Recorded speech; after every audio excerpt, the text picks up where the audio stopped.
Scam करके पूरे महाराष्ट्र को खोखला करके रख दिया है।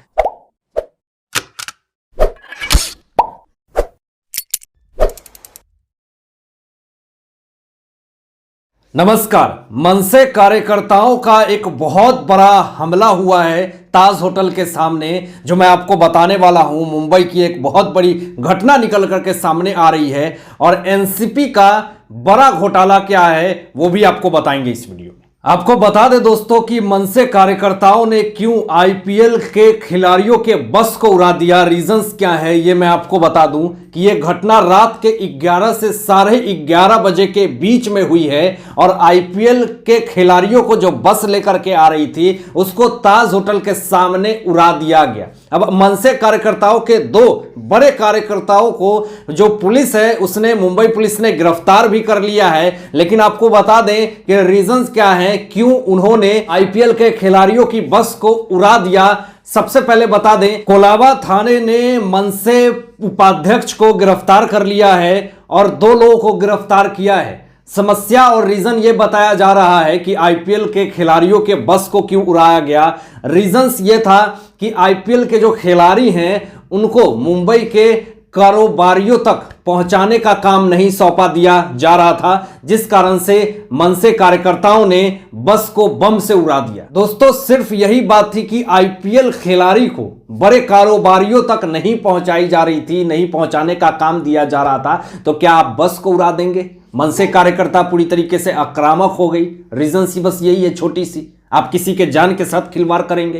रात के 11 साढ़े 11 बजे के बीच में इस तरह की घटना जो निकल करके सामने आई है मुंबई में ताज होटल के सामने, इतना पॉश एरिया जहां पे इतने बड़े बड़े हाई प्रोफाइल के लोग आते हैं, देश विदेश से लोग आते हैं, और वहां पे जिस तरीके से मनसे कार्यकर्ताओं ने आईपीएल खिलाड़ियों के बस को, जिसमें आईपीएल खिलाड़ी जाने वाले थे उसमें, और जिस तरीके से उनके बस को उड़ा दिया गया, सोच लीजिए कि कितने बड़ी बात है। क्या महाराष्ट्र सरकार में मुंबई पुलिस इस तरह से अचानक आक्रामक अगर हो जाते हैं मनसे कार्यकर्ता तो उसको गिरफ्तार करनी चाहिए पहले ही। लेकिन घटना होने के बाद मनसे कार्यकर्ताओं को गिरफ्तार किया, उसमें मनसे उपाध्यक्ष जो थे उनको गिरफ्तार किया गया कोलाबा पुलिस थाने ने। लेकिन फाइनली इस तरह के कांड कैसे हो जाते हैं, और अगर उसमें मान लीजिए आईपीएल के खिलाड़ी अगर उसमें मौजूद होते तो क्या ये बहुत बड़ी घटना नहीं थी? क्या मुंबई पुलिस के लिए एक बहुत ही शर्म की बात नहीं थी? ये पूरा देश और दुनिया आज इस चीज को देख करके कहीं ना कहीं ताज्जुब है कि ये अचानक ऐसा घटना कैसे हो सकता है। ताज होटल जो इतना पॉश एरिया में इस तरह की घटना, सोचने लायक बात है। दोस्तों, इस भारत देश में हर रोज कुछ ना कुछ बड़ा कांड होता है, लेकिन जिस तरीके से मनसे कार्यकर्ताओं का मनसा जिस तरीके से खराब हो गया, क्या ये कार्यकर्ता जो थे वो देश के हित के लिए होंगे? लेकिन आप एक आतंकवाद की तरह एक आईपीएल जो खिलाड़ी होते हैं अपने घर बार को छोड़ करके वो देश के लिए खेलने आते हैं, आप उनको बैठने से पहले उनके बस को उड़ा देते हैं। अगर जाने अनजाने में गलती से ही अगर 1-2 खिलाड़ी भी अंदर बैठे हुए होते हैं तो सोच लीजिए आज क्या सीन होता। क्या मनसे कार्यकर्ताओं को आतंकवाद घोषित नहीं कर दिया जाता? जिस तरीके से मनसे उपाध्यक्ष प्रशांत गांधी को गिरफ्तार किया है पुलिस ने, तो ये तो एक शुरुआत हो चुकी है। और इस बीच में न जाने कितने मनसे कार्यकर्ता शामिल हैं और इसकी भी जांच चल रही है, और इसके पीछे की क्या मास्टरमाइंड प्लान थी, क्या किस तरीके से उनका मनसा था, ये सब चीजों के बीच में अभी मुंबई पुलिस पूरी तरीके से इन्वेस्टिगेशन कर रही है और ये मुद्दा पूरी तरीके से उठ रही है अभी। अब दोस्तों, एनसीपी पे घपले का आरोप लग चुका है और ये अरबों का घपला है। लेकिन क्या है पूरा मामला, आपको बता दें कि नवी मुंबई शहर में स्वच्छ भारत सर्वेक्षण के आधार पे जिस तरीके से सफाई अभियान चल रही है, गवर्नमेंट ने अरबों का पूरा टेंडर दिया है, लेकिन बिना टेंडर के ही पूरी तरीके से ठेकेदार को काम दी जा रही है। मतलब जो टेंडर नियुक्त किए गए हैं सरकार की तरफ से, उनको पता भी नहीं है कि ये पैसे कहां पे जा रहे हैं, किस तरीके से। जब वो बाद में पता चलते हैं तो वो काम हो चुका है, क्योंकि बिना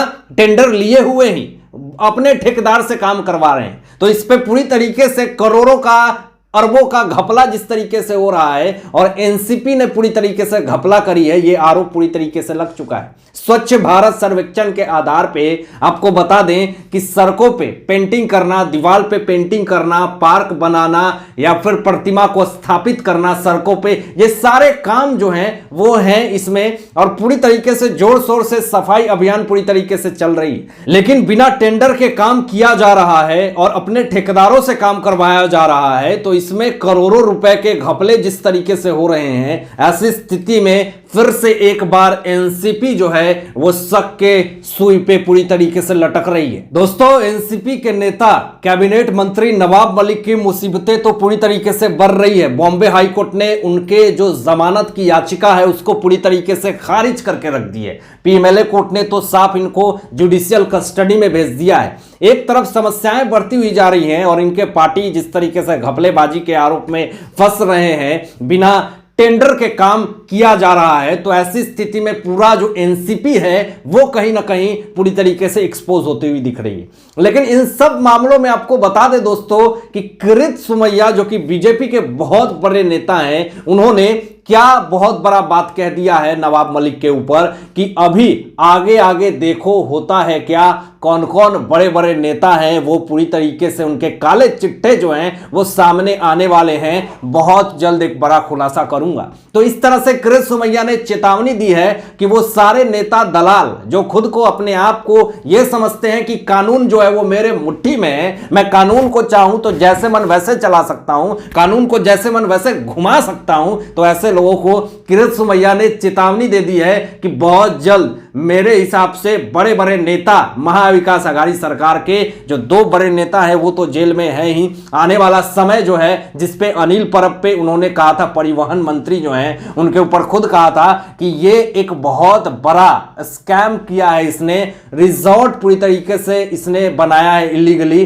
तो ये आरोप जो है वो अनिल परब के ऊपर इन्होंने ही लगाया था और ये भी कहा था कि नवाब मलिक और अनिल देशमुख के बाद जो है वो अनिल परब का नंबर है। और देखते हैं कि किरीट सोमैया के इस बयान जो दिया है उन्होंने वो कब सत्य होता है। दोस्तों, किरीट सोमैया जी के चेतावनी से पूरी महाविकास आघाड़ी सरकार पूरी तरीके से हिल चुकी है और ऐसी स्थिति में अब जिस तरीके से जितने सारे इनके स्कैम हैं, जितने सारे काले चिट्ठे हैं, बड़े बड़े मंत्रियों के काले चिट्ठे जिस तरीके से ना जाने कितने साल से एक बंद बुक्स में एक गैरेज में फेंकी हुई थी, वो सारे गैरेज से वो सारे काले चिट्ठे को बाहर लाया जा रहा है और सारे एजेंसियां पूरी तरीके से एक्टिव है, चाहे ईडी हो, सेंट्रल एजेंसी पूरी तरीके से टारगेट कर रही है कि महाराष्ट्र में जितने भी ऐसे नेता हैं, बड़े बड़े नेता हैं जिन्होंने स्कैम करके पूरे महाराष्ट्र को खोखला करके रख दिया है। तो इस पे बीजेपी पूरी तरीके से पलटवार कर रही है और बीजेपी दिन और रात एक कर रही है कि किसी तरीके से महाराष्ट्र में हमारी सत्ता आए और वहां से बुराई, अत्याचार और कुरीतियों को खत्म किया जाए। आप क्या सोचते हैं इन सारे मुद्दों पे अपने विचार जरूर व्यक्त कीजिएगा